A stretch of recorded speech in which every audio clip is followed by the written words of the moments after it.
Hello everyone, welcome back. In this video, I'll show you how to add a quiz on Instagram Story. First of all, open the Instagram app on your phone. Make sure you are logged into your account.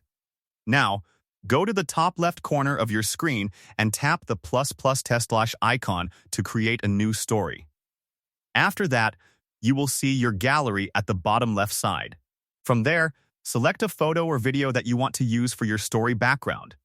Once you have selected your content, look at the top of the screen. You will see several options, but you need to tap on the sticker icon. When you tap it, a menu will appear with different types of stickers such as polls, questions, GIFs, and more. From this list, tap on the quiz or poll sticker option. A quiz box will appear on your story. Type your quiz question.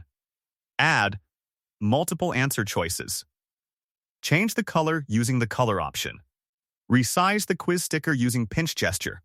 Drag it to place it anywhere on the screen. Once everything is ready, tap your story at the bottom. And that's it. If you found this video helpful, don't forget to like and subscribe for more quick tutorials. Thanks for watching, and I'll see you in the next video.